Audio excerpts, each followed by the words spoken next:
نزوم كمزيلهم زحسبوا بسكنة التاريخ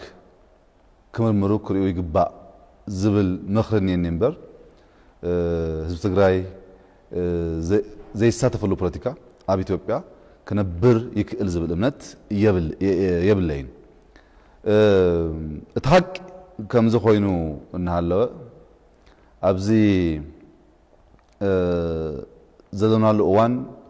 ثلاثه صقمات አለው نزوم ثلاثه صقمات بأتوب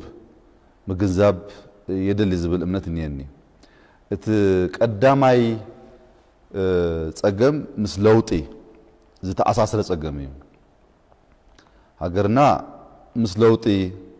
زتاساسره فتنا يازلا فتنا كم تركب خلصو يفلط بركت زبلو وشطاون قداماون فتنات አለው ابزو وانزي حزب اورومو حزب امحارا حزب دቡብን ካልወት حزبታት ኢትዮጵያን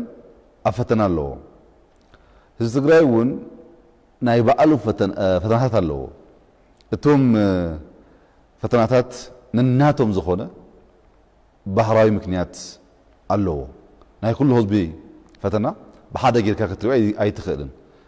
ንንበይኑ ዝኾነ ባህሪያት كله قبو زبل امنت يزلني እዚ ሁሉ ዝኸውን ዘሎ ኣብ ለውጢ ስለዘለና እዩ ትለውጢ ናይ ባዕሉ ዝኾነ ባህሪያት ኣለዎ ኢልካ መህሳብ ጽቡቕ ይዝኸውን ለውጢ ድማ በባህሪው ጽቡቕ እንኳን ተኾነ ዝተወሰነ ቃንዛ ኣለዎ ልክ ከም ህማም ሕርሲ لوط ون همام اللو انت خونا جنا دحري اتهمام زهلو تسفا صبوس لزخونا كمتا ولاد نهمام هرسي نسمع موالنا اب خيدي لوطي بمخانا زمص صقمات اب قرباوان مفتاحون كم يترف يعمن قاس እንዳበሉ ክፍተሁ ይግባዕ ይካለውን ዝብል እምነት እንየኒ እዚዮ ሲልካ ከም ቋሚ ችግር ክትሪዮ አይግባዕን በካለ ወገነት ካላይ ጸገም ምስ ርክብ ውድብ ብልጽግናን ሕዋትን ዝተዓሳሰረ እዩ ኣብ መንጎ ውድብ ብልጽግናን ውድብ ሕዋትን ዘሎ ርክብ አፈላላይ ምህላው እዚ ጎድ ሐቅ እዩ ሁሉ ሰብ ዝፈልጦ አዋዳዋይ ዘሎ ሐቅ እዩ እዚ የለን ክትብል አይከዓልን እዚ ኣብ ፌደራልን ክልል ዘሎ ላይ ሐሳብ አካይዳን አፈላላይ ኣብ ትግራይ ተወሳኺ ጸገም ምፍጣሩን ግልጽ እዩ ከም ድሌትካ ተራኻኪብካ ተማያይጥካ بحبار አይተሰራን ተኾይነ ተወሳኺ ጸገም ከሎ ጉቡእ ይመስለኒ ስለዚህ ኾነ በምክንያት ለውጢ ጥራሕ ዘይኮነስ ኣብ እተን ውድባት ዘሎ አፈላላይ ካል ጸገም ኮይኑሉ ተባሂሉ ክወሰድ እዚ ጸገም ድማ ክፍትሕ ኣለዎ ክባሃል ትክክል ይመስለኒ ብወገነይ እዞም بأفلالايات ودبات بالصقنان حواتن مكنيات زمصو توساخي صقمات مس مفتاح كلتاوي صقم تعساسيرو زفتح غونيو الي زعمن كفتاون الله بنحنا وغن بالصقنا كل ነገር بمردع بقمقام تمايتنا ناي مفتاح لقول اللي تلنا كل شاقف لنا بتقست بزربات راح اما نقول نازلوا صقمات كفتو يخئلوا زبل امنت نينا بوغن حواتون انت كونه نتي افلالاي بمردع ناي مفتاح دليت زلوهم مرحتي كم زلو زي كالحكيو كل سب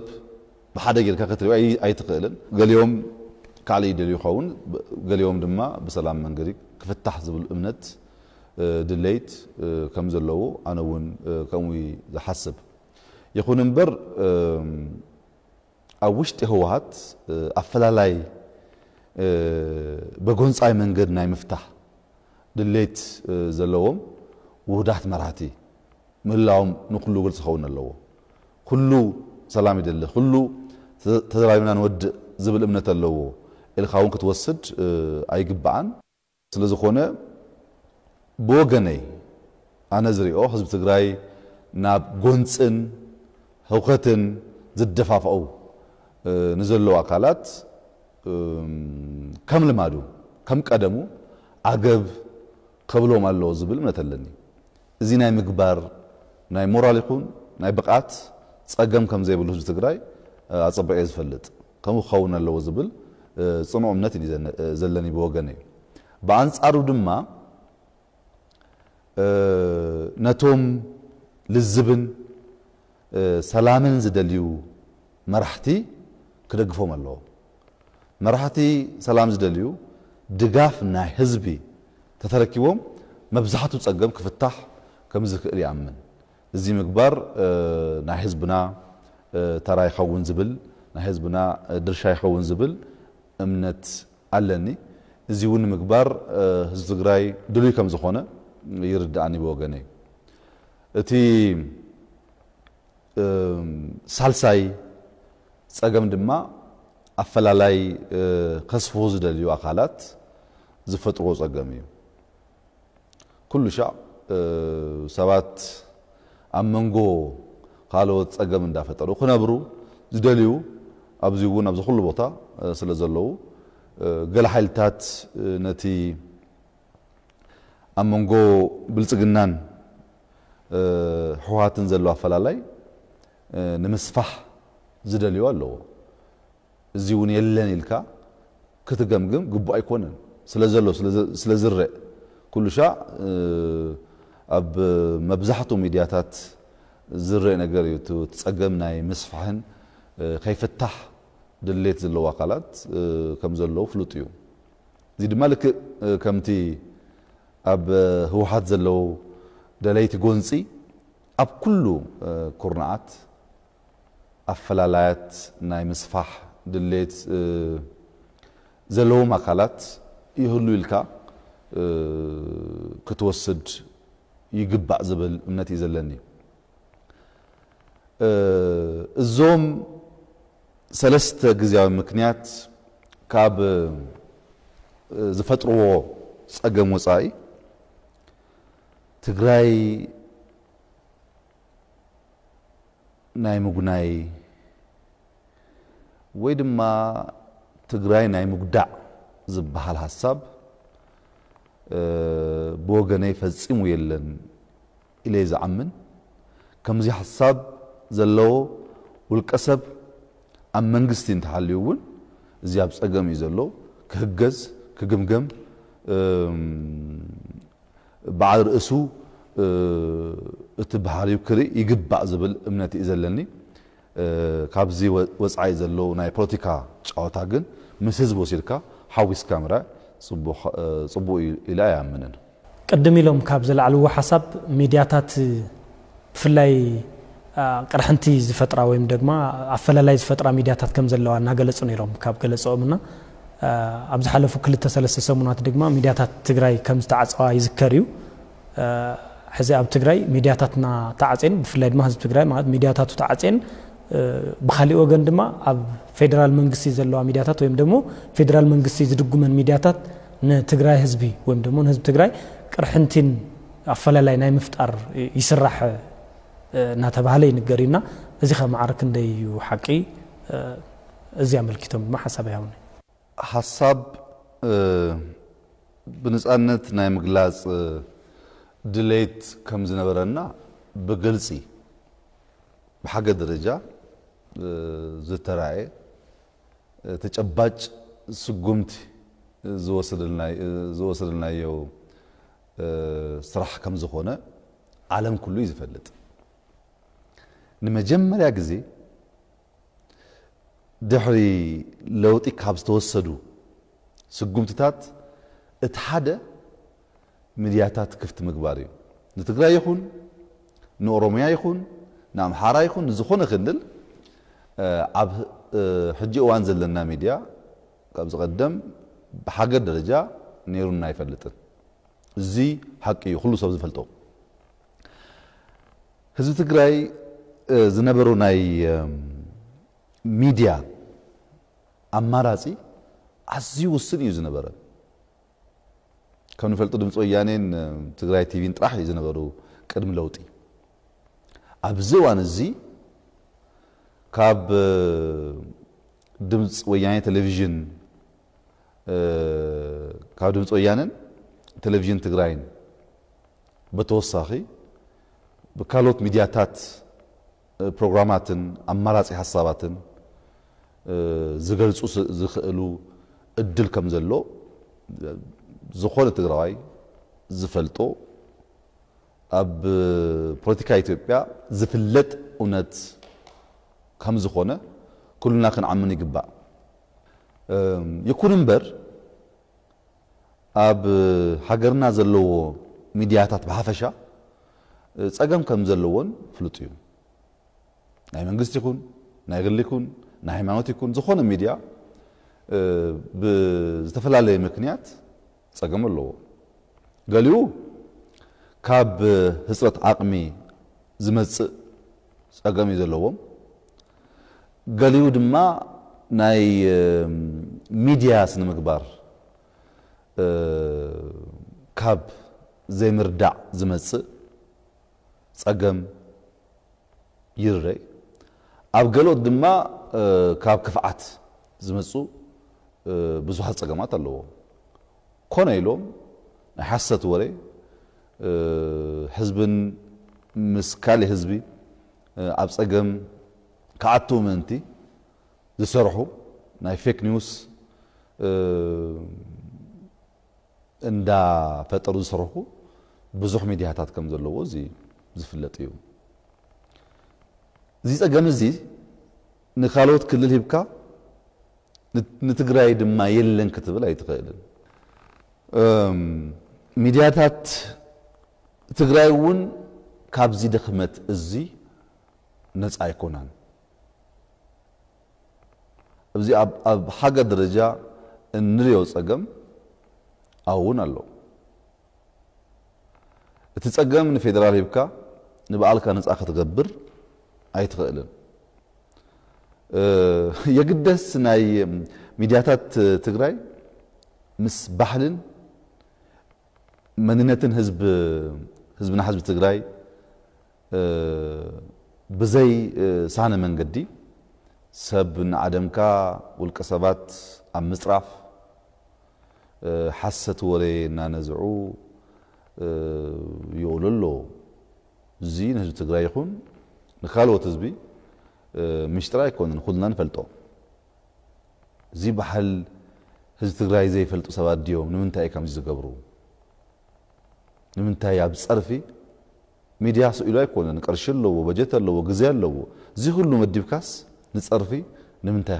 ይኸውን ኢልካ ክትሓትት ግቡእ ዝመስለኒ ስለዝኾነ ድማ ኣብ ሚድያ ኣብ ኩሉ ሚድያ ብሓገር ደረጃ መሰረታዊ ለውጥ ክነምጽእ እንሰርሖ ኣለና ክንሰርሕ እውን ይግባእ ንምንታይ እንተኢልካ ጸገም ብትግራይ ጥራሕ ዝርአ ዘይኮነስ ኣብ ኩሉ ቦታ ስለ ዘሎ እዚ ገምጊምና ሓደ ብሓደ ርኢና ናይ ምፍታሕ ስራ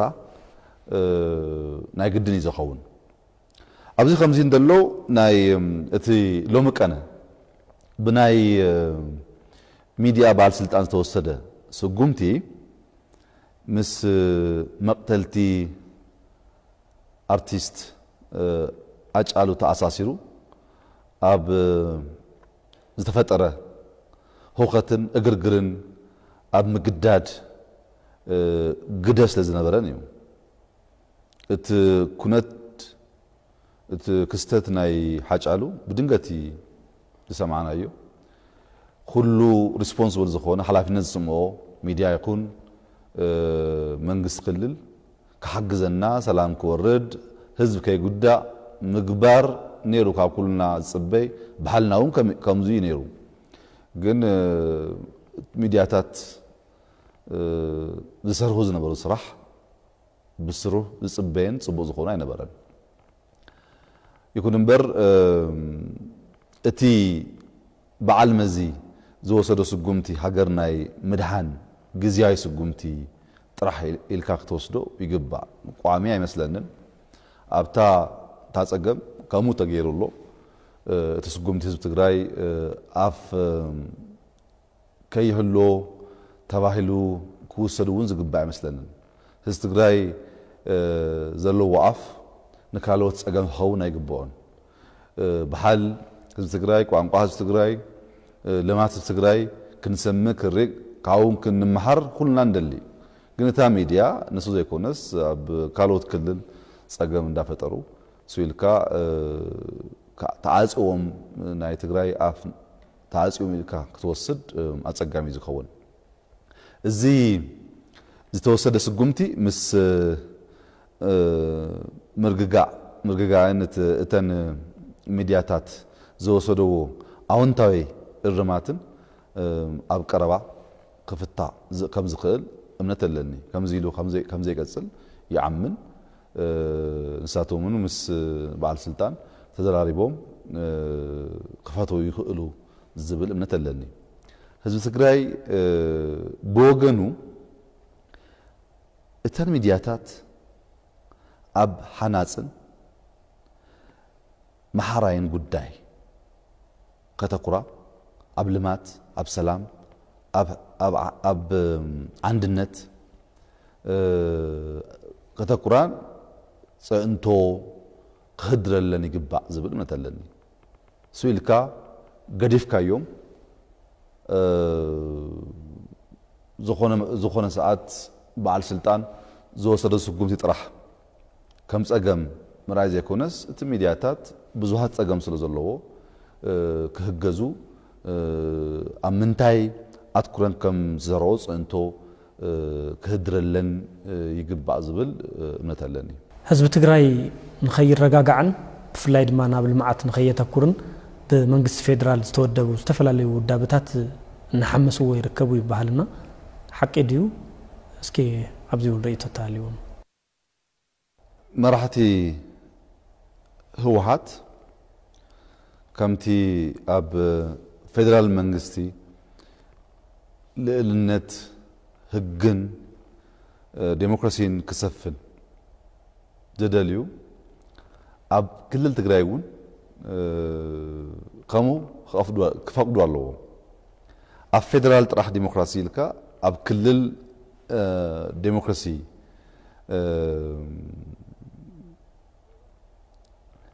የለን ክትብል ኣይትኽእልን እዚ ሓደ ሃገር እዩ እቲ ስርዓት እቲ መንግስት ዝተፈላለየ ዓይነት ምህዳር ተገይሩ ክውሰድ ኣይግብኦን ዲሞክራሲ ንኩልና ኣብ ፌደራል ይኩን ኣብ ክልል ትግራይ ንኩሉ ህዝብ ንኩሉ ፖለቲካል ውድባት ኣደላይ ከም ዝኾነ ክፈልጡ ይግባእ ዝብል እምነት ኣለኒ ምስናቶም ሐሳብ ዘይሳነ ሐሳብ ዘለዎ ውልቀሰብ ይኩን ውድብ ምእተውን መውፅእን ከስንዎ ይብሎምን ኣብ ትግራይ ወፂኻ ና ድሌትካ ተዛሪብካ ምእተው ቀሊል ነገር ኣይኮነን ህዚ ኩሉ ሻዕ ክስ ኣለዎ ብዙሕ ፖለቲካል ውድብታት ክሰርሑ ከም ዘይከኣሉ ይዛረቡ እዚ ድማ ትክክል ኣይኮነን ዝኾነ ሰብ ብውልቁ ኾነ ብዝተወደበሉ መንገዲ ሐሳቡ ክገልጽን ንመንግስት ክቃወምን ክንፈቅድ ኣለና ኣብ ፌደራልም ክፍቀድ ኣለዎ ኣብ ክልል እውን ክፍቀድ ኣለዎ ኣብኡ ዘይፍቀድ ኣብዚ ግን ክፍጠር ኣለዎ ዝብል ህቶ ብዙሕ ዝጠቅም ኣይኮነን ኣብ ትግራይ ብዙ ሐሳብ ብዙ ኣፈላላይ ሐሳብ ምህላው ዘከራከር ኣይኮነን عبي يزبيو كبر قدام منستر لم زبن شادشاي حقراوي مرصا منبارو يفلطيو بعالم لخ درجه كوفيد 19 تممصو مخنيات بمغوار دما مرصا بورد ኢትዮጵያ ምርጫ ምራጽ ከም ዘይኽእል አፍሊጥዩ ይኹን በር በምርጫ ዝተመረጸ መንግስት ክህልውና ስለንደልዩ ዝብል እምነት አለው ህወሓት በው ምክንያት ይውን በምክር ቤቱ በቤት ምክንያት ደቆ ማለት እዩ ስለዚህ ህዝብ ትግራይ መራሕቲ ምምራጹ ክፋት አለው ወዲ አብ አድላይነትን ግድነትን ምርጫ አፈላላይ ዘሎና ይመስለናል ንምርጫ ቆጠራ ሂዝና እና ተዳለና ካለና ከምት ሁሉ ዝፈልጦ ከሐሰብናዮ ናይ ኮሮና ፈተና መጽዩ ከምቲ ዝፍለጥ ቤት ምኽሪ ፌዴሬሽን ምርጫ ከሳብ ዝግበር እቶም ኣብ ስልጣን ዘለዎ አካላት ከቀጽሉ ወሲኑ ይዘሎ እዚ ንብልጽግና ይሰርሕ ንህወሓት ይሰርሕ ንውሃት ንበይኑ አይትኽእልን ብልጽግና ጥሪህ ይቀጥል ዝብል ውሳኔ ነበረን እዚ ማለት ህወሓት ኣብ ትግራይ ኮና ኣብ ፌደራል ናይ ህዝቢ ውክልኑ ሂዙ ከቀጽል ተወሲኑ ማለት እዩ ንምንታይ ተወሲኑ ከመይ ጌርና ከምዚ ዓዘበለ ውሳኔ ተቀቢልና ዝብል ፕሮሰስ ንክልተ ሰለስተ ወርሒ ዝራእናዮ ስለ ዝኾነ እነሱ ተመልሰ ከዛረብ አይደለም ብልጽግና ድሌቱ ምርጫ መግባር ነይሩ ምርጫ ቦርድ ክዳለው ግዜ ደሊ ምስ ዝኮረና አይኽእልን ደህሪሉ ንፓርላማ ቀሪቡ ፓርላማውን ወሲኑሎ እቲ ፕሮሰስ ብልጽግና ይኩን ህወሓት እቲ ውሳኔ ናይ ቤት ምኽሪ ፌዴሬሽን ተቀቢሉ ክሰርሕ ይጽበይ ከምውን ጽቡቕ ነይሩ ዝብል እምነት ኣለኒ ንምንታይ እንተልካኒ ምርጫ ድህረ ዓመት ዝግበር ጉዳይ እናሐለወ መንግስት ክልል ትግራይ ሚሊዮናት በጀት መዲቡ ክልላዊ መረጻ አካይዲዩ ማለቱ ዝገርም እዩ በት ሓደ ወገን እቲ ኮቪድ 19 ናይ ትግራይ ስጋዓት አይኮነን ማለት ዲዩ አው ሰብ ኮሮና አይህዞን አይቀጥሎ ማለት ዲዩ ወይ ድማ ዘመናዊ ዝኾነ ሆስፒታላት ስለዘሎና መድኃኒት ስለዘሎና ጸገም ይብሉ ማለት ዲዩ ሎጂካሊ ክትሪኦ እንተለኻ ንምርዳብ ቁሩብ አጸጋሚ እዩ ከምዚ አዛመሰለውን ሕቶ ከተልእል ይገብረካ እዩ ንምንታይ ከምዚ ይብሉ ተኮሮናስ ንኢትዮጵያ ይትረፍ ንአሜሪካ ከምዚ እንዳገበረ ትግራይ ንበይኑ ከመይ ኢሉ ተኮሮና ጸገም ክፈጥረልያ ይክእልን ኢሉ ዝዓመን ዘሎ ዝብል ሕቶ ክልዓል ዘለዎ ይመስለኒ በትካል ወገን መንግስት ትግራይ ሚሊዮናት አውጽዩ ምርጫ ካብ ዝገብር ክልተ ሰለስተ ጉድጓድ ማይ ዘይخؤት ኣብ ትግራይ ማይ ከመይ ዝዓበለ ጸገም ከም ዝኾነ ይፍለጥ ፌደራል መንግስት ተረቂዩ ኣብ መቀለ ማይ ይሰርሕ ዘሎ ኣብ አክሱም ናይ ማይ ጸገም ኣለዎ ኣብ ብዙሓት ዞባታት ትግራይ ተኸድካ ናይ ማይ ጸገም ኣለዎ ወይ ድማ ሓንቲ ሆስፒታል ዘይሰርሕ ሓንቲ ቤት ትምህርቲ ዘይሰርሕ ኢልካ ክትሓትት ትግደድ ናይ ልማት ህቶን ደሎ ገንዘብ የለን እንዳበልና ፌደራል መንግስት በጀት አይሃበናን እንዳበልና ንምርጫ ግን ጸገም ይብልናን ሚሊዮናት አውጽና ክንገብሮ ንኽእል ዝብል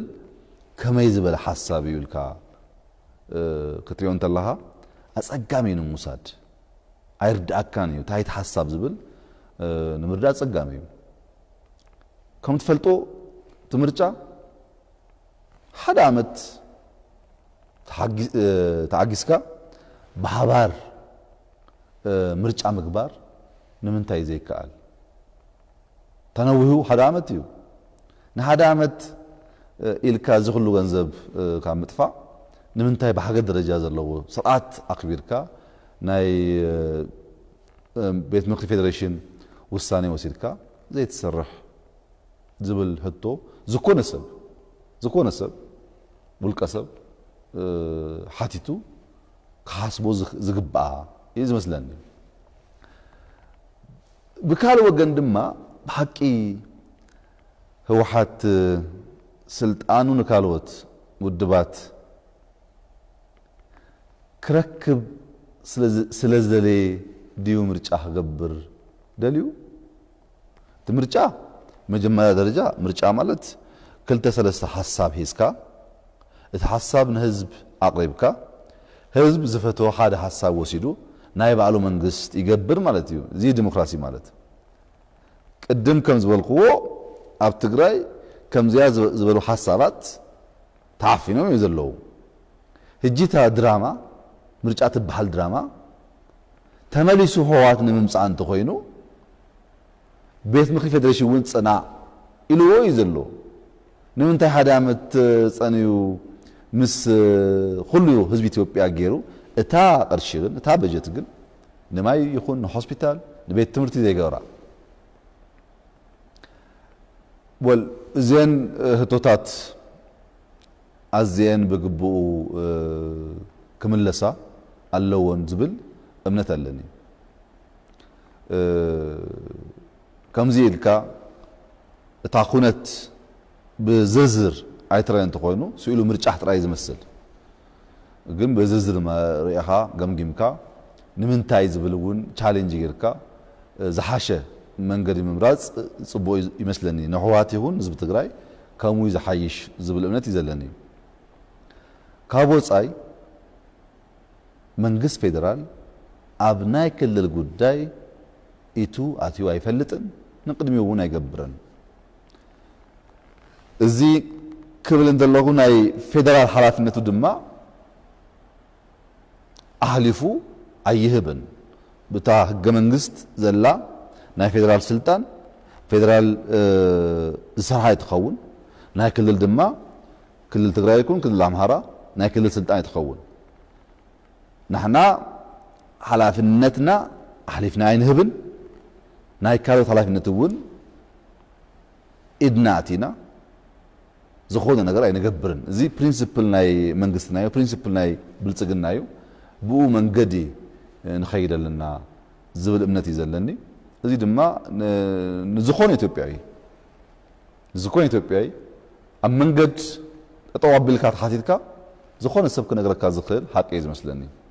በዚ መንገዲ ይዝርዳው ኣነ ድሕሪ ለውጢ ብፍላይ ድማ ድሕሪ ንሶም ምሽዋማ ማለት እዩ ካብ አዲስ አበባ ናብ ትግራይ ዝወስድ መንገዲ ናይ ወልድያ መንገዲ ምዕጻው ዝዝከር እዩ ካው ሓሊፉ ኣብ ቀረባ እዋናት ድማ ብፍላይ ንብረታት ትእምት ወይም ድማ ኢፈርት ዝኾና ብዝተፈላለየ መንገዲ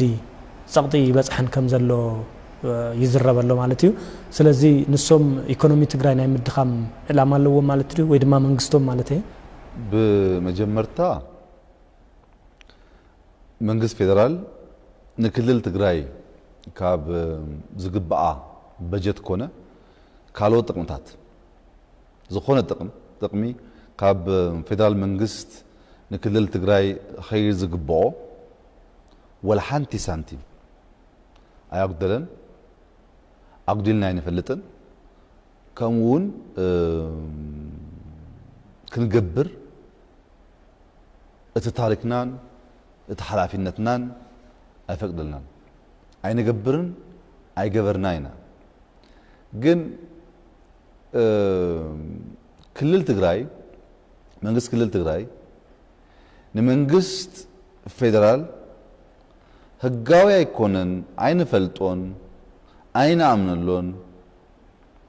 مسوخن سرح عين خيلن اندابلكا ناي بجت طرح هتو عليلكا سقم توسيدو مالت ዝግባእ ይመስለና በኩሉ ነገር በሐባር ክንሰራሃለና በህጊ በቀንዱ ግን መንግስት ፌደራል በክልተ መንገርታት ቁጠባ ትግራይ ከጉዳ አይፈቅድን አይጎድዕን ቀዳማይ ቁጠባ ትግራይ አካል ቁጠባ ኢትዮጵያ እዩ ኢልካ ከተአምን አለካ ዝኾነ ቁጠባዊ ልማታዊ ስራሕ ኣብ ትግራይ ዘሎ ናይ ኢትዮጵያ ናይ ኩልና እዩ ኢልና ንኣምን ናህና ስለዝኾነውን ቁጠባ ትግራይ መጉዳእ ማለት ቁጠባ ኢትዮጵያ መጉዳእ ማለት እዩ ትግራይ አካል ናይ ኢትዮጵያ ያ ነጥልካ ትግራይ መጉዳእ ዝግባእ ጥራሕ ዘይኮነስ ዝካኣልውን ኣይኮነን ዝብል እምነት ከም ብልጽግና ነና አቡ ድበያ ብልጽግና ኢትዮጵያ ናብ ዝለዓለ ናይ ቁጠባ ጻፌ ከብ ጽህራይ ሰኒቅና እንሰርህለና ከም ኢትዮጵያ ክንበልጽገለና ክንዓብያለና ትልማት ከመጸለዎ ዝብል እምነት ይዘለና እዚ እምነት ይዝካ ከመይልካ ቁጠባ ትግራይ እናጎዳኻ ብልጽግና ኢትዮጵያ ካረጋግጽ ኢልካ ከተዛረቡን ከተሰርሑን አይትክእልን ናይ ኢትዮጵያ ማግደፎ እምነት ናይ ብልጽግና ኢትዮጵያ ጥራሕ ዘይኮነስ ጎረቤትና ኩሉ ኤርትራ ይኩን ሱዳን ይኩን ጅቡቲ ይኩን ሶማሊያ ይኩን ኬንያ ከዓብያሎ ልማት ንኩሉ ጎረቤትና አደላዩ ብጥራሕና ዓቢና ክንነብር ኣይንኽእልን ኣብዚ ዝሓሸ ነገር ተሃልዩ ካልኦት ይመጹ ናህና ከም ንኸይድ ዘለና ንዓረብ ሃገር ንኣሜሪካ ከም ንኸይድ ዘለና ዝኾነ ዝሓሸ ነገር ኣብዚ እንተሃልዩ ይመጹ ስለዚ ኢትዮጵያ ጥራሕ ዘይኮነስ ጎረቤትና ኩሎም በሓባር ኮይና ተረጋኢና ክነብእ ብልጽግና ከነምጽእ ይግባአና ዝብል እምነት እዩ ዘለና ናይ ትግራይ ግደፎ ስለዝኾነውን ቁጠባ ትግራይ ቁጠባ ኢትዮጵያ ዘለዎ ጽልኦ ብዘይገድስ ናይ ባሕቂ ትግራይ ብርእሳ ክትበልጽግ ክትዓቢውን ህልምና እዩ ምግዳእ ግደፎ ተተካኢሉ ልማት ኣብ ትግራይ ብዝሓሸ መንገዲ እንተ መጽኡ ናይ ኩልና ሕልመይ ድሌት ከም ዝኾነ ጽኑዕ እምነት እዩ ዘለኒ ከምኡ ዝሓስብ ኣነ እውን ኢትዮጵያ በልጽጋ ክርኢ ዝሓልም እንተ ኮይነ ቁጠባ ትግራይ ክጉዳእ ቁጠባ ሶማሌ ክጉዳእ ቁጠባ ጅቡቲ ዝጉዳእ ቁጠባ ናይ ካልኦት ሃገር ክጉዳእ ኣይተሓስብን ግደፍ ናይ ባዕልካ እዚ ናትካ እዩ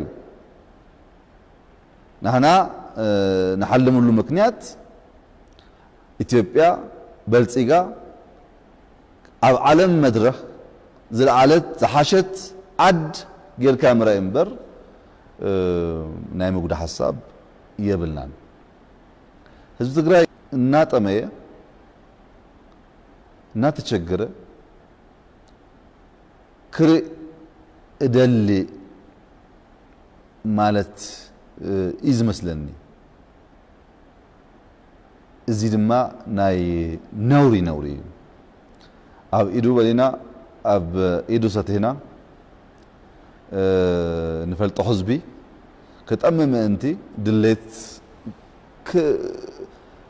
ክንሓስብ እውን ኣይንኽእልን ከምዚ ኢልካ ምህሳብ ጽቡቕ ኣይመስለንን እንትኾነ ግና ከምቲ ቅድም ኢለ ዝገለጽክዎ ምስ ወቅታዊ ጉዳያት ተኣሳሲሩ ዝተወሰነ ወቅታዊ እንጥሽቶታት ተረዩ ይኸውን እዩ እዚ ናቹራል እዩ ዝኾነ ነገር ተሃልዩ ዝርአ ምልክታት ክፍጠር ይኽእል ግን ከፊልካ ተዘራሪብካ ተመያይጥካ ክህረኽ ክስተካከል ዝክእል ኢልካ ክትወስዶ ይግባእ ካብዚ ወፃይ ትካላት ትእምት ብዙሓት ዜጋታት ዝቀፀራ ኣብ ብልጽግና ኢትዮጵያ ዓብይ ግደ ክጻወቱ ትጽቢት ዝግበረሎም ትካላት እዮም ኢልካ ክትወስድ ትኽእል ንመንግስቲ እውን ግብሪ ዝኸፍሉ ትካላት ህዝቢ እዮም ግብሪ ከፍሉ ሰራተኛ ይቀፅሩ ኣብ ድሌት ናይ ብልጽግና ዘለና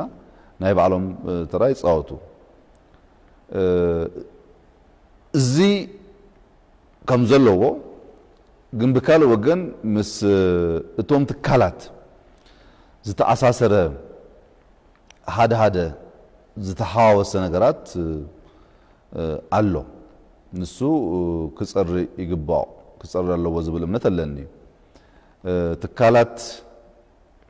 ትእምት ናይ ንግዲ ትካላት ጥራሕ እዮም ስለዝኾነ ድማ ካብ ጸጥታውን ፖለቲካውን ጉዳያት ፈጺሞም ክርቁ ኣለዎ ሓዊስካ ክትሰርሕ አጸጋሚ እዩ ናይ ቁጠባ እንተኮይኑ ናይ ቁጠባ ስራሕ ይሰርሕ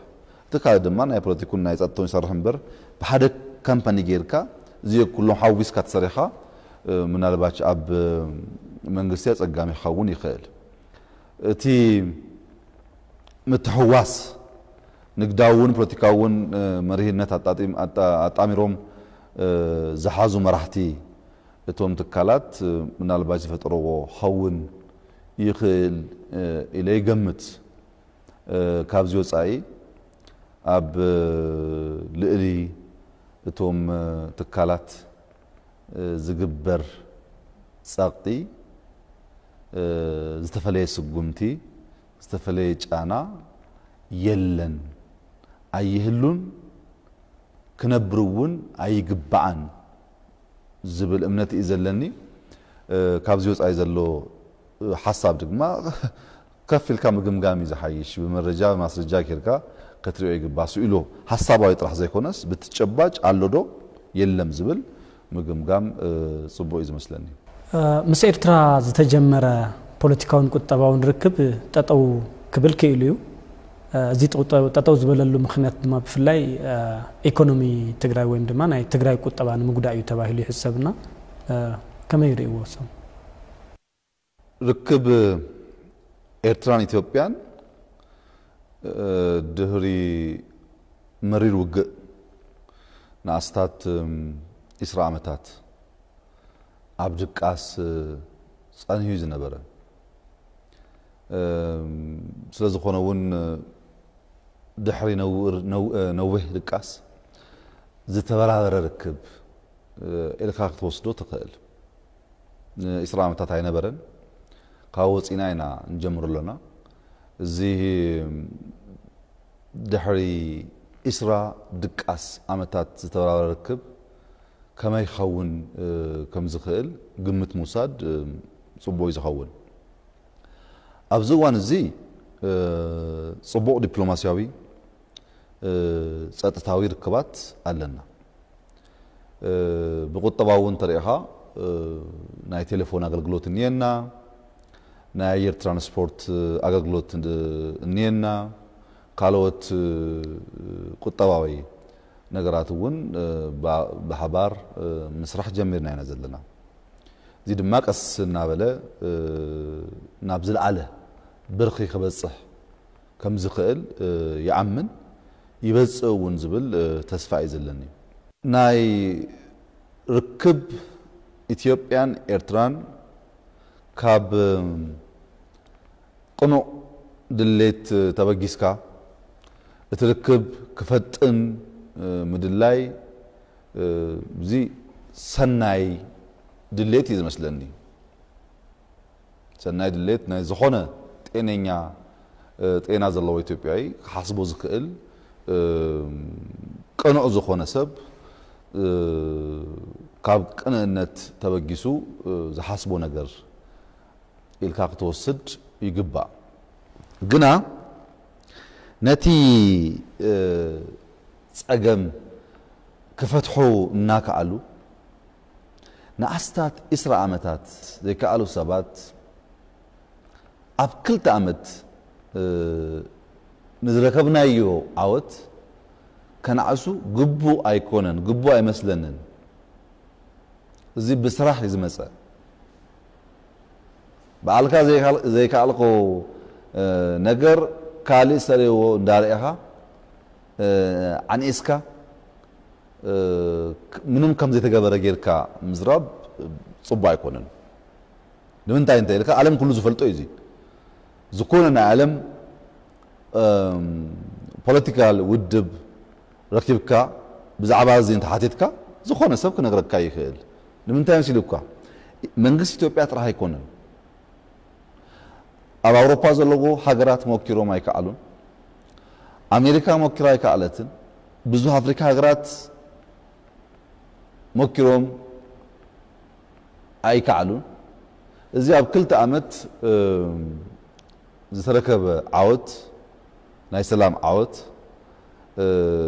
ከነዓሱ ግቡእ ኣይኮነን ዝብል እምነት ኣለኒ ይገርመኒ እውን ንምንታይ ከምኡ ይግበር ዝብል ይገርመኒ ብዙሕ ግዜ እቲ ርክብ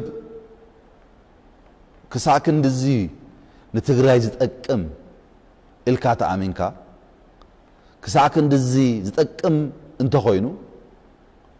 ንምንታይ ን20 ዓመታት ዘይፈታኻዮ ኣበይ ነርካ ንምንታይ ስኢልካ ኢልካ ሕቶ ክትልእል ይግባእ ኢለ ዝኣምን ሎሚ ድዩ ጥቕሚ ዝተረዮም 20 ዓመት ደቂሶም ኣበይ ነይሮም ንምንታይ ዝኾነ ዝተፈለየ ነገር ገይሮም ሕጂ ዝገበርናዮ ዘይገይሩ ዝብል ሕቶ ክለዓል ዝግብኦ እዩ ዝመስለኒ ሓቂ ንምዝራብ እትርክብ ልክ ከምቲ ንህዝቢ ኢትዮጵያን ክጠቅም ዝክእል ንሓውና ህዝቢ ኤርትራ እውን ዝጠቅም ክኸውን ኣለዎ ስኢልካ ናይ ትግራይ ጥቅም ዝበሃል ተፈልዩ ዝርኢ ነገር አይደለም ንሓውና ህዝቢ ኤርትራ ይጠቅም ንሓና እውን ይጠቅም ካብ ሰላም ኩሉ ይጠቅም ኢልካ ኣይክተሓስብ እምበር ንዓይኒ ምጉዳእ ኢልካ ዝተፈለየ ጥቅም ከም ዘለካ ጌርካ ምዝራብ ብዙሕ ዝጠቅም ኣይመስለንን ረብሓ ህዝቢ ኢትዮጵያ ድማ ብሓፈሹ ካብ ረብሓ ህዝቢ ትግራይ ኣፈላለይኻ ክትሪኦ ኣይትኽእልን ኢትዮጵያ ትጥቀም እንተኾይና ትግራይ ይጥቀም ትግራይ ይጥቀም እንተኾይኑ ናይ ኢትዮጵያ ጥቅሚ እዩ ፈሊኻ ትግራይ ጥራሕ ትጉዳእ ወይ ትጥቀም ዝብል ገምጋም እውን ክሰርሕ ዝኽእል ነገር ጌራ ኣይወስዱን ንሓና ጥራሕ ድማ ኣይኮነን ንሓው ህዝቢ ኤርትራ ብዚ ጥቕሚ እዚ ናይ ባዕሉ ድርሻ ከም ዘለዎ ናይ ባዕሉ ተራ ከም ዘለዎ ክትኣምን ይግባእ ዝብል እምነት እዩ ዘለኒ እቲ ካልእ ነጥብ ግና እቲ ርክብ ናይ ክልተ ሃገራት ርክብ ብምዃኑ ናይ ፌደራል ስልጣን ምዃኑ እውን ክፍለጥ ክስምርሉ ይግባእ እዚ ኣብ ሕገ መንግስትና ብግልፂ ተቐሚጡ እዩ ዘሎ ናይ ፌደራል ስልጣን ካብ ዝበሃል እቲ ሓደን እቲ ዋናን ምስ ደጊ ሃገራት ምስ ካልእ ሃገራት ዝግበር ዲፕሎማቲክ ርክብ ብመንግስት ፌደራል ይስራሕ እዚ እውን ክፍለጥ ይግብኦ ብሓፂሩ ካብቲ ርክብ ዝርከብ ዝኾነ ጥቕሚ ንህዝብታት ክልቲኦም ንሃገራት ክልቲኦም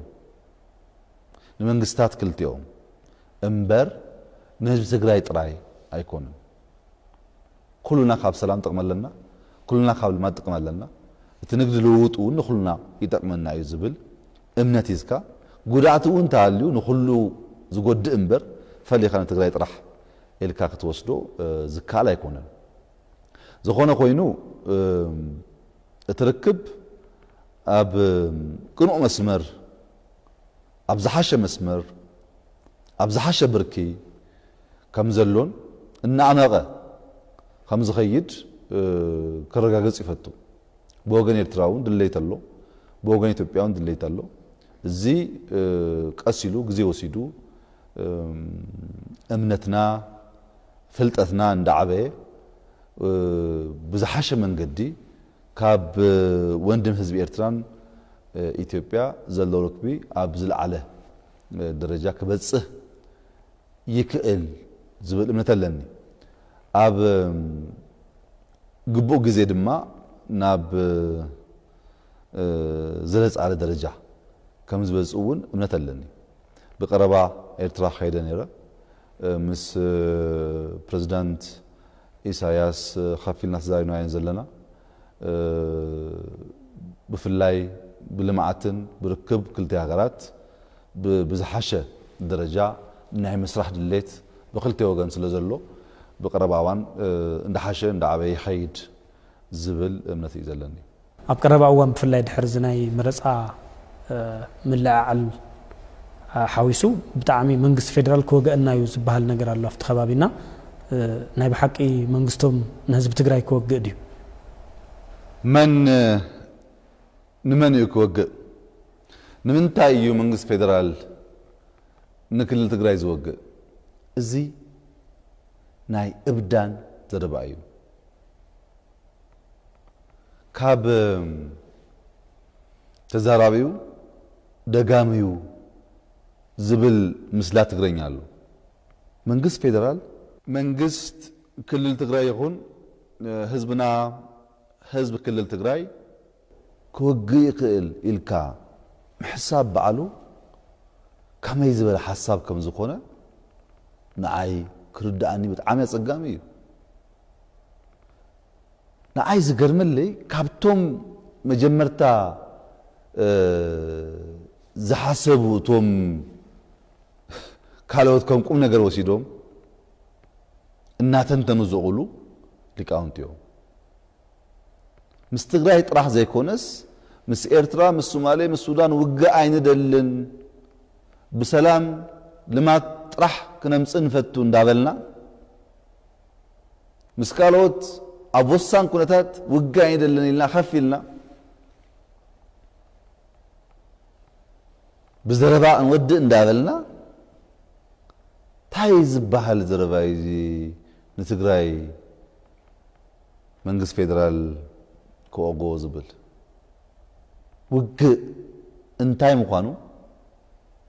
نحزب إثيوبيا وق انتاي مخانو نحزب تغراي مزراب غزي مطفايو دي هاغرزي وق زبال نجر نمسمع دليتي بالله تفلت وق كتاي كم زخونه وق اب حزب تግራይ يكون اب افريكا بكل حجر زفطرو صقم مليسنا نمصا دليتي بالله مكنياتو وق بلاي سبيو ناي ايانشون زيطقم مخانو كاب حزب تግራይ نلعلي زفلط الله ديو كندي واغا كفيلون حزب تግራይ زمنهم ولوغ اندي زنبره حزبنا كاب ناي تمالي وغ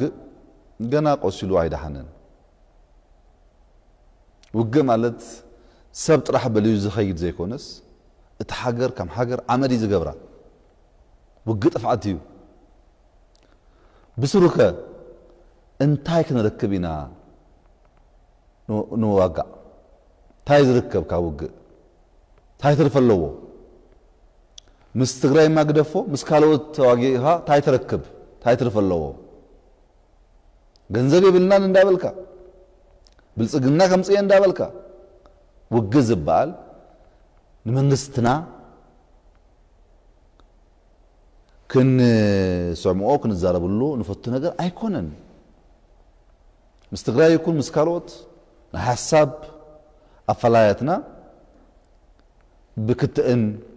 للزبن نفتح بو منقدون كفتح ناخ الناس ناب توكسيك نعتو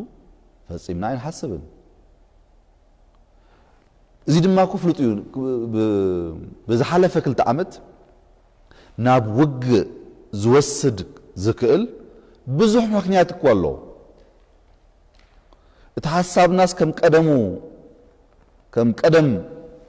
زنبرنا انت خوينا بزح ريزن نيرونا بزح مخنيات نيرونا ግን ወገ ኪሳራ ስለዘኾነ ወገ ሰብ ስለዝበል نحن ናይ ወገ ሐሳብ የብልናን ከምቲ ከማ ዝገብር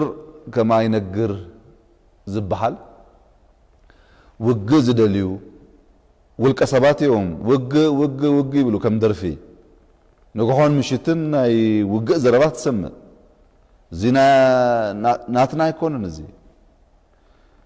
نزي حزب تግራይ كام عزغبر كما ينغر زبل نبالكا تحسبو زلكا ነገር ቀዲምካ مزراب حزب يعمن لك ፖለቲካዊ ልካ ተሰርሖ እምበር بوغني كمزي زمسله دليت يبلنان منግስት ፌደራል ህግ خبريه نايللنت هج اب اثيوبيا اجلا يسلزبله وግ كفتيه كمزبله غيركا كوسد يبلون وግ يبلنان هج يزبلنا هج دما بكلاش يكونن هج دما بوتادر يكونن حزب هج مخبار ناي بوليس ناي عقابي هجن بيت فردن سراحيو عقابي هج بيت فردين بوليسين كميلكا وغت بلو زي وغا يكونن زي ناي هج لنت مخباريو خابزي وصاي ناي وغدلت يبلنان وغ نخلو اثيوبيا ادلا يكونن حجي بزتكعل من قدي نلمات نسرح نبلصقنا طرح زول ገንዘብን ጊዜን ዕውቀትን ጥራሕ ይዘለና እንበር ንካል ክፉ ሐሳብ ቦገነይ አደላይ ዝብል እምነት የብለይን ከምዚያ ዝበለ ወረ አደላይ ኮነን ዝብል እምነት ይዘለኒ ቀደም ክብል ናብ ኩናት ክናአታይ ንኽእልን ይብሉ ነይሮም ይኹን እንበር ሚዲያታት ኢትዮጵያ ማለት እዩ ምስ መንግስት ኤርትራ ኮይኑ መንግስቶም ምስ መንግስት ኤርትራ ኮይኑ ንትግራይ ኮግ የልዓዓለሎ ይባሃልና እዚያ መልክቶም እስኪ ታይሪቱ አለው በመሰረቱ ውግ ንምግባር ዝሐስብ ዝኾነ አካል ተሐልዩ ምክንያት በቂ ዝኾነ ምክንያት ክህሉ አለዎ ሲልካ ውግ አይትብልን ውግ ከወስደካ ዝግባ ምክንያት ንባልካውን ንኻልወቱን ከዓምሉ ዝግባ ምክንያት አደላይ ዝመስለኒ እቱ ምክንያት ድማ መንግስት ጥራሕ ዘይኮነስ ህዝብታቱን ከቀበሉ አጀንዳ ፈጢረ ህዝብ ኢትዮጵያ ከመይሉ ይዝቅበለኒ ህዝብ ኢትዮጵያስ ንምንታይ ኢሉ ህዝብ ትግራይ ክውጋለው ኢሉ ዝአመን ዝብል ገምጋም ንምግምጋም ፖለቲከኛ መኳን እንደላይ አይኮን ዝኾነ ተራሰብ ክርዶ ይኸል እዩ አሃገርና وجن القياد ابزوان زي بفلا ابزوان زي مكنيات الله زبل نت يبلين وص زبله سيلو ناي بوليتيكا ጨዋታ ابزين كتري تخيخا እዚ ግን ከም በቂ ምክንያት ወሲድካ ወግ ክትኸይድ አይግባን ኸውን አይخلن ዝብል ገምጋሚ በወገነ ይዘለኒ መንግስት ውግ አይደለም መንግስት ኢትዮጵያ ፌደራል መንግስቲ በፍጹም ውግ አይደለም ህዝቡን ውግ አይደለም ምስኮና ድን ዋጋ ናይ አባይ ጉዳይ ድን ዋጋ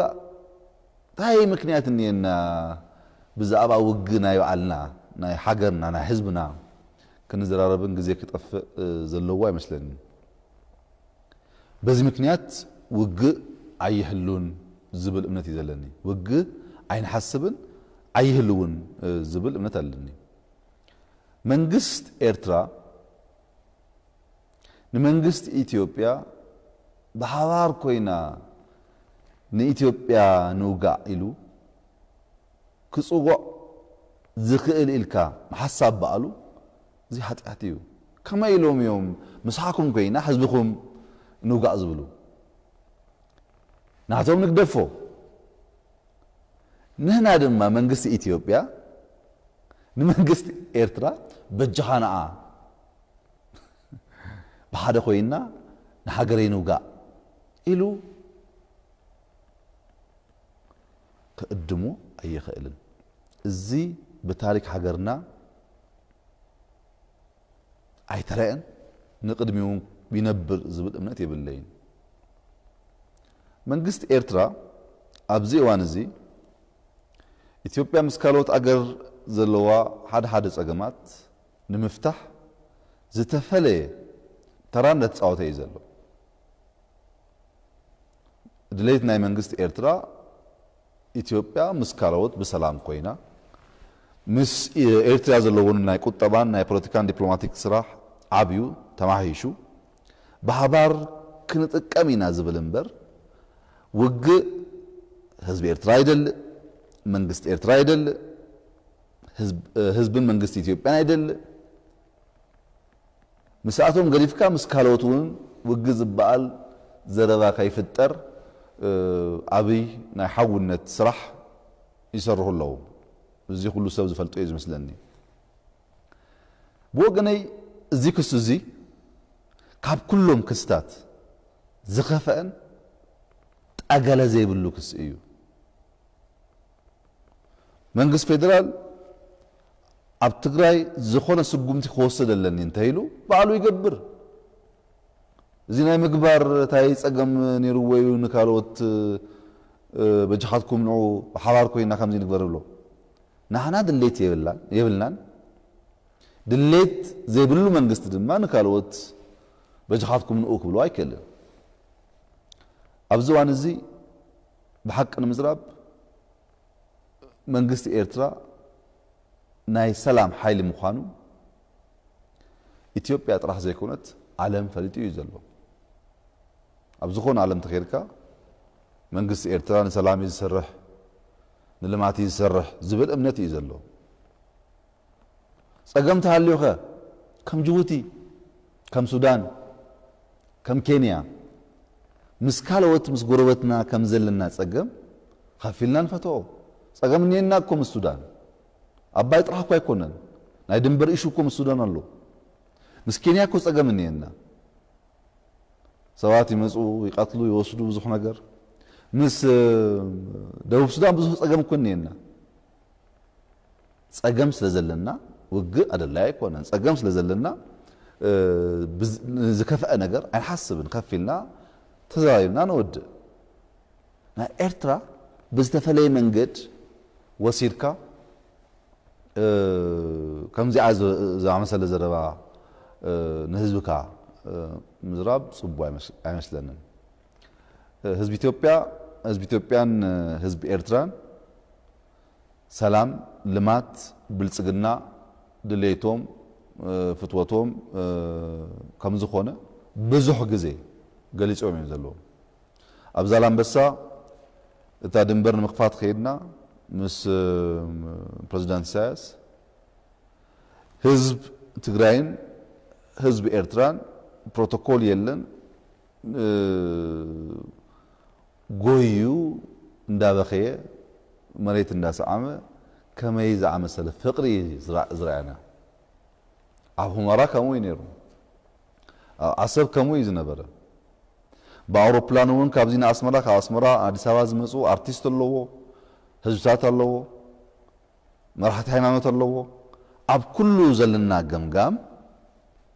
ድሌት ህዝብ ኤርትራን ህዝብ ኢትዮጵያ ሰላም ልማት ምዃኑ እዩ ድሌት ህዝብ ትግራይ እውን ሰላም እዩ ህዝብ ትግራይ ምስ ኤርትራ ይኩም ዝኾነ ህዝቢ ብሰላም ሰሪሑ ልማት ከምፅ እምበር ውግእ ዝበሃል ነገር ክሰምዕ ዝደሊ ዝሓስብ ኢለ ከኣምን ይጸግመኒ እዩ ስለዚ ፈልጦት ህዝቢ ስለዚ ውግ ዝደሊ ሓይል ብኩሉ ወገን የለን ንኩሉ ናይ ጠቅምን ንኩሉና እውን ንጥፋዓት ክወስደና እምበር ንለማት አይወስደና ካብዚያ ዝመሰለ ሐሳብ ክንወጽእ ይግባእ ዝብል ጽኑዕ ዝኾነ እምነት የዘለኒ በመሰረቱ ንሕና ምስ መንግስትን ህዝቢ ኤርትራን ሓዱሽ ዝኾነ ኣወንታዊ ታሪክ ክንሰርሕ ኢልናይና እንሰርሕ ለና ካብዚ ወጻኢ ዘሎ ሐሳብ ትኽክል ኣይኮነን ክነብርውን ኣይክእልን ዝብል እምነት እዩ ዘለኒ ብወገነይ ክቡር ቀዳማ ሚኒስትር ካብ ድሕሪ ለውጢ ብፍላይ ናይ ቅድም ከም ዝበልናዮ ማለት እዩ መንግስቲ ፌደራልን መንግስቲ ትግራይን ኣፍሕፍሕ ውሽጢኦም ዘለውና እዚ ምትፍናን እዚ ክሳብ ማዕዝ እዩ ከብስሩ ተስፋ ኣለዎ ድዩ ወል ብወገነይ ዘለኒ ድሌት ኣብ ቀረባ እዋን ክፍታሕ ይክእል ዝብል እምነት እዩ ዘለኒ ክፍታሕ እውን ኣለዎ ከምዚ እንዳበልካ ስራሕ ገዲፍካ ምንባር ስለዘይከኣል ካውን ነጀውን ናይ ቤተሰብ ውጥእ ስለ ዝኾነ ምፍታሕ ናይ ግድን እዩ ዝብል እምነት እዩ ዘለኒ እዚ ፈቲሕና ንዝሓሸ ልማታዊ ዲሞክራሲ መንገድ ክንቀጽል ኣለና ዝብል እምነት እዩ ዘለኒ ግና ምእንቲ ክሓጽር ህዝቢ ትግራይ ኣብ መሪሕነት ህወሓት ንዘለዎ ከምን በዓል ዶክተር ደብረጽዮን ኣቅታት እውን ወሲኹ ልምዓትን ሰላምን ስለዝደልዩ ክደግፎም ኣለዎ ዝብል እምነት ኣለኒ ንበዓል ደብረጽዮን ካብ መጀመርያ ጀሚሩ ምስ መንግስት ፌደራል ሓፊሎም ተዘራሪቦም ጸገም ብናሕና ወገን ይሁን ብናቶም ወገን ዘለዎ ናይ ምፍታሕ ድልውነት ኩሉ ሻዕ ዝረይ ዝፍለጥ ነይሩ እዚ ካብ ህዝቢ ትግራይ ደገፍ ክግብረሎ ከም ዝግባእ ይኣምን ብፍላይ ንዶክተር ደብረጽዮን ሓገዝ ህዝቢ ትግራይ እንተገይሩ መብዛሕቱ ጸገም ክፍታሕ ከም ዝኽእል ይኣምን ብኻልእ ወገን ድማ ነቶም ደለይቲ ጎንጻይ መንገድ ዝደልዩ ድማ ኣይፋለኹምን ክብሎም ኣለዎ ብሓደ ወገን ደብረጽዮን ድጋፍ ኣለዎ ብኻልእ ወገን ደሞ ንትካልኦት ይዓቕለኩም ብዚያ መንገዲ ኣይንኸድን ተሓሳብ ናይ ጥፋት ሓሳብ ስለ ዝኾነ ኣይፋለኹምን ክብሎ ይግባእ ዝብል እምነት ኣለና ብወገንና ንሕና ብወገን ብልጽግና እውን ተወሲድካ ክንዓርሞ ዝግባእ ዝኾነ ነገር ተሓልዩ ዝኾነ ሒስ ዝኾነ ገምጋም ተመጽኡ ንምፍታሽ ክንዓርም ክንዘራረብ ድሌት ብወገንና እውን ኣለን ብወገን መንግስቲ ትግራይ እውን ብፍላይ ብዶክተር ደብረጽዮን ከምዚያ ዝመሰለ ድሌት ከም ዘለ ንፈልጥ ብክልቲኦም ወገን ዘሎ ድሌት ፍሬ ከምጽእ ውጤት ከምጽእ ድማ ግደ ህዝቢ ትግራይ ኣዝዩ ኣብይ ከም ዝኾነ ይዓምን ህዝቢ ትግራይ እቲ ቃልሲ ዝመርሐ እቲ ቃልሲ ብዙሕ ዝኸፈለ እቲ ውድብ ታይ ጥንካሬን ድኽመትን ከም ዘለዎ ዝፈልጥ ካብቲ ውድብ መን ንህዝቡ ኢሉ ከም ዝሰርሕ መን ድማ ንባዕሉ ጥቕሚ ኢሉ ብስም ህዝቢ ትግራይ ከም ዝነግድ እቲ ህዝቢ ይፈልጥ ስለዝኾነ እውን እቲ ኣደላይ ዘይኮነ ንኹልና ዘይጠቅም ጉዳት ጥራሕ ዘለዎ ነገር ይዓክል ኢሉ ንትክክል መስመር ናይ ምውሳድ ግደ ህዝቢ ትግራይ ክጻወት ኣለዎ ናቱ ተራውን ዓብይ እዩ ዝብል ሙሉ እምነት የለኒ ክቡር ቀዳማ ሚኒስትር ያው ዝነበረና ነዊሕ ግዜ ወሲደለ መስለኒ ብዝኾነ መወዳእታ ንህዝቢ ትግራይ ክሕልፍዎ ዝደልዩ መልእኽቲ ተልይዎ ንህዝቢ ትግራይ ክሓልፎ ዝደልዩ መልእኽቲ ኣብዚ እዋን እዚ ህዝቢ ትግራይ ካብ ዝኾነ እዋን ንላዕሊ ብዙሕ ዝተማሃረ ቴክኖሎጂ ዝፈልጥ ሳይንስ ዝፈልጥ ናይ ዓለም ኩነታት ዝፈልጥ ሓይሊ ሰብ ኣለዎ ዝብል እምነት ኣለኒ ካብ ቀደም ዝበለጸ ብዙሕ ህዝቢ ኣሎ ብትምህርቲ እውን ስለዝፈ ብዙሓት ተማሂሮም ዘለዉ ብወገነይ ብዙሕ ሳይንስን ቴክኖሎጂን ዝፈልጡ መንእሰይ ኣለዎ ዝብል እምነት ኣለኒ ማህፀን ህዝቢ ትግራይ በብዘበኑ በብኩሉ ታሪክ ኢትዮጵያ ትሪኢኻ በብዘበኑ ጀጋኑ ምውላድ ጠጠው አይበለትም ትማሊ ጀጋኑ ዝወለደት ትማሊ መራሕቲ ዝፈጠረት ትግራይ ሎሚ ነቲ ወቅቲ ዝመጥኑ ጀጋኑ መራሕቲ ሊቃውንትን ፈለጥ ሳይንስን ናይ ዓለም ኩነታት ብግቡእ ዝርድዑ መንእሰያት ዘይትፈጥሩሉ ምክንያት የለን አለ ኢለውን አያምንም በወገነይ ህዝቢ ትግራይ ብደቁ ከአምን ኣለዎ በታ ሓዳሽ ትውልድ በታ ሓዳሽ ጀነሬሽን ከአምን ኣለዎ ዝብል ጽኑ እምነት ኣለኒ ህዝቢ ትግራይ ጥራሕ ዘይኮነስ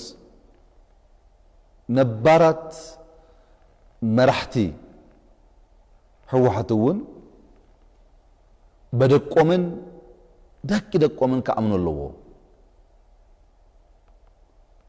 ትግራይ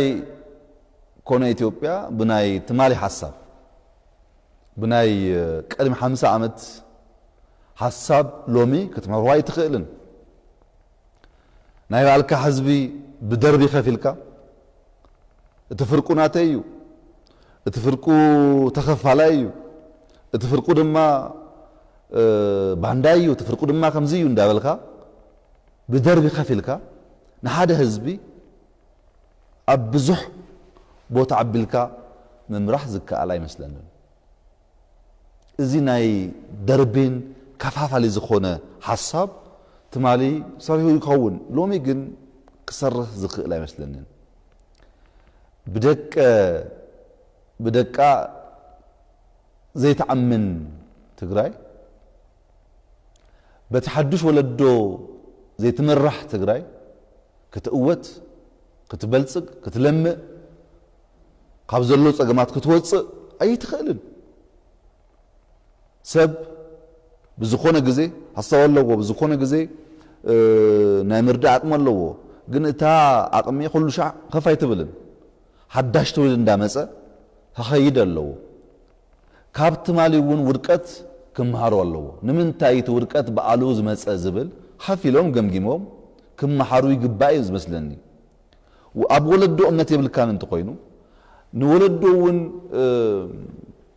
ሓገዝ እንዳገበርካ ኣይተዳለውን እንተኮይኑ ብቀጣልነት ልማት ብቀጣልነት ብልጽግና ክመጻእ ይኽእልን ትግራይ ኣብ ሓፂር እዋን ምንቲ ክትበልጽግን ከምቲ ልሙድ ከምቲ ዝንፈልጦ ኣብ ሃገርና እዙዝ ግድእ ክትጻወትን በተሐድሽ ወለዶ ክትዓምን ኣለዎ ዝብል ጽኑ እምነት ኣለኒ ብዙሕ ሰባት ከም ዘለዉ ብዙሕ ዝፈልጡ ጀጋኑ ኣብ ትግራይ ከም ዘለዉ ይርዳእኒ እዩ ነዚኦም ግን እድል ክወሃቡ ይግባእ ዝብል እምነት ኣለኒ እቶም ገድሊ ዝመርሑ ኣቦታት እውን ብትማሊ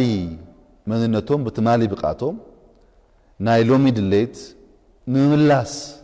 ከም ዘይከኣል ፈሊጦም ናይ ባዕሎም ታሪክ ከም ዝሰርሑ ሎሚ እውን ተሓዳሽ ትውልድ እቲ መንእሰይ ናይ ባዕሉ ታሪክ ክሰርሕ ከም ዝደሊ ፈሊጦም ደቆምን ደቂ ደቆምን ካብ ናቶም ኣብልጾም ዝተመሓሩን ዓቅሚ ዝፈጠሩን ዝሓሸ ነገር ናይ ምግባር ድሌት ከም ዘለዎም ንሱ ንምግባር እውን እቲ ሳይንስ እቲ ዓለም በዓሉ ዝፈጠረሎ ምቹ ኩነታት ከም ዘለዎ አሚኖም እቲ መድረክ ንሓዳሽ ትውልድ ክህቡ ኣለዎ ዝብል እምነት ኣለኒ ሓዳሽ ትውልድ ናይ ባዕሉ ጸገም ክህልዎ ይኽእል እዩ ፐርፌክት ዝኾነ ነገር ኩሉ ዝፈልጥ ኩሉ ምግባር ዝኽእል ሰብ ኣሎ ማለት ኣይኮነን ግን ሎሚ እድል ሂብካ ኣዳሊኻ እምበር ትማሊ ጽባሕ ዝኮነ ነገር መጽኡ بتفطروا መንገድ እውን በኻለ መንገድ ይኹን ንስኻ ኣይትነብርን እንትኮይኑ ህዝብ ትግራይ ናይ ባዕሉ ጉዳይ ከተብሎ ኣይትኽእልም ስለዚህ በወገነይ ተሐዳሽ ትውልድ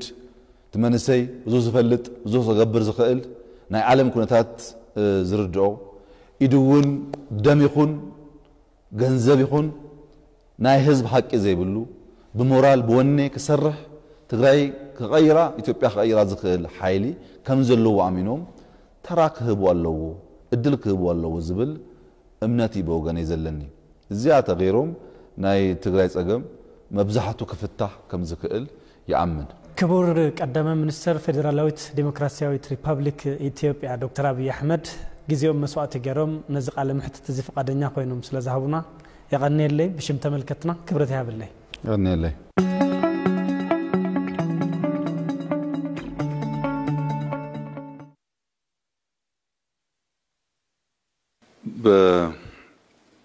بماكرو ኢኮኖሚያችን አንደኛ